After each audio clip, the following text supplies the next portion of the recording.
Good morning, everyone. I'm Advocate Harpreet. People know me as Preeti Gupta as well. I'm practicing in Ambala, Derabasi and Chandigarh High Court as well.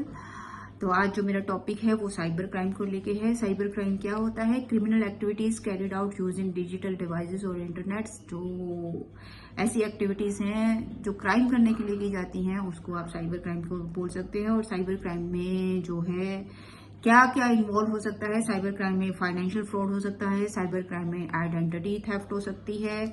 Financial fraud यानी कि जो तो आज के time में सबको पता है कि आपके जो बैंक हैं उसके अकाउंट को हैक किया जा सकता है। आपसे फ्रॉडली अपने ओटीपी लेकर आपके अकाउंट से पेमेंट निकाली जा सकती है। इस टाइप के आपकी आइडेंटिटी थेफ्ट की जा सकती है, यानी कि आपके आधार कार्ड, आपके पैन कार्ड, इन सब डॉक्यूमेंट्स का मिसयूज किया जा सकता है। डाटा ब्रीच किया जा सकता है, यानी कि कई ऐसे सेक्टर होते हैं जहां पे जो डाटा है उनका वो सारा ऑनलाइन होता है, तो उसको भी ब्रीच करने की कोशिश की जा सकती है। साइबर टेररिज्म भी है आज के टाइम में। और जो है आज के टाइम में एक नई चीज भी चल रही है कि जैसे ही मान लीजिए आप बैंकिंग सेक्टर में है तो आपको पता लगेगा कि बैंक का जो वेबसाइट है वही हैक कर ली गई है और वहां से डाटा चोरी किया जा रहा है और फाइल जो है करप्ट की जाती है और फिर बाद में बोला जाता है कि नहीं, हम आपकी फाइल्स आपको ठीक करके तभी देंगे अगर आप हमें इतनी अमाउंट देंगे। तो इस ढंग से जो साइबर क्राइम की जो लोग हैं जो साइबर क्राइम में इन्वॉल्व हैं उन्होंने जो है पूरे वर्ल्ड में अपने जो है जड़ें जो हैं वो फैला रखी हैं। अच्छा, हम ये देखते हैं कि साइबर क्राइम के केस के बारे में या साइबर क्राइम के बारे में इसलिए भी डिस्कस कर रही हूँ कि रिसेंटली हमारे पास साइबर क्राइम का केस आया है और मैं बताना चाहूंगी कि बहुत बड़ी अमाउंट है, that is the financial fraud के ऊपर साइबर क्राइम है।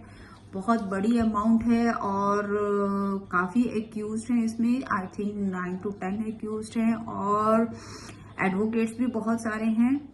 तो उनमें मैं अकेली एक फीमेल एडवोकेट हूँ और मुझे बताते हुए बहुत खुशी होती है इस बात के ऊपर कि मैं और मेरी जो टीम है हम लोग फर्स्ट थे जो अपने क्लाइंट को बेल करा पाए। हमारी ही बेल को बेस बनाकर बाकी सारे एक्यूज्ड की बेल कराई गई। और खुशी की बात ये भी है कि हम लोग जो है वो सेशन से ही बेल लेने में कामयाब हुए। हमें हाई कोर्ट जाने की जरूरत नहीं पड़ी, जबकि जो बाकी के एक्यूज्ड पर्सन थे जो वो और उनके एडवोकेट्स जो है वो सीजीएम की कोर्ट में भी कोशिश कर चुके थे, सेशन में भी कोर्ट कोशिश कर चुके थे, हाई कोर्ट में भी कोशिश कर चुके थे। तो हम फर्स्ट थे जिन्होंने सेशन में ही अपनी बेल गेन की और हमारी बेल का जो बेनिफिट है वो बाकी एक्यूज्ड को मिला और वो भी बेल पर बाहर आ सके।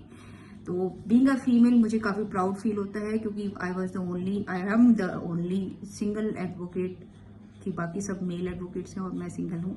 और मुझे बताते हुए और भी खुशी होती है कि जिस दिन मैं पहली बार इस केस में गई थी तो सब लोग मुझे देख रहे थे, वो फीमेल पता नहीं क्या करेगी और यंग सी एडवोकेट है, पता नहीं कैसे करेगी। But I was proud of my self कि मैं अपने क्लाइंट के जो विश्वास है उस पर खरी उतर सके। अब आगे बात करते हैं कि ये जो साइबर क्राइम है इसका बढ़ने का कारण क्या है, इतना क्यों बढ़ रहा है। इसका सबसे बड़ा कारण है लैक ऑफ अवेयरनेस नहीं है लोगों के बीच में, या फिर आप ये कह लीजिए कि सिक्योरिटी अवेयरनेस की भी कमी है वहां पर जहां पर सारा डाटा जो है, चाहे आप बैंकिंग सेक्टर लगा लीजिए, चाहे आप कहीं और का सेक्टर लगा लीजिए, सारा डाटा जो है वो इंटरनेट पे पड़ा हुआ है और इंटरनेट पर पड़ा है तो उनको ये नहीं पता है कि इसको सिक्योर कैसे करना है, सिक्योरिटी कैसे देनी है ताकि जो हमारा डाटा है वो कोई चुरा ना सके या कोई हैक ना कर सके। इसके लिए देखिए जो साइबर से रिलेटेड जो पर्सन है, अगर हैकर्स हैं तो इसकी सिक्योरिटी के लिए भी बहुत सारे पर्सन्स हैं जिन्होंने इस फील्ड में भी काम सीखा हुआ है कि जो डाटा है उसकी सिक्योरिटी कैसे की जा सकती है। तो मुझे लगता है कि गवर्नमेंट को या फिर जो प्राइवेट सेक्टर हैं उनको ऐसे लोगों को हायर करने की जरूरत है जो इन चीजों के बारे में काफी अवेयर हैं या जो इस चीज की नॉलेज रखते हैं कि डाटा को सिक्योर कैसे करना चाहिए। अब जो फाइनेंशियल फ्रॉड है, देखिए इसमें जो सबसे बड़ी चीज है वो है बैंकिंग में जो लोगों का पैसा है वो पड़ा कहाँ है, बैंक में पड़ा है। आज के डिजिटलाइजेशन में जो ट्रांजैक्शंस हैं, मनी की ट्रांजैक्शन है, वो भी सारी ऑनलाइन हो रही हैं। तो जो फाइनेंशियल फ्रॉड है, ये आज के टाइम में साइबर क्राइम में सबसे ऊपर है। फाइनेंशियल कैसे क्राइम हो रहा है? किसी भी ढंग से आपके जो है आइडेंटिटी प्रूफ लिए जा सकते हैं या फेक डिजिटल अकाउंट खोले जा सकते हैं। तो इसके लिए आपको जरूरी है कि आप खुद भी अलर्ट रहिए। देखिए, गवर्नमेंट तो कर ही रही है कुछ ना कुछ, लेकिन आपको खुद को अलर्ट होने की जरूरत है।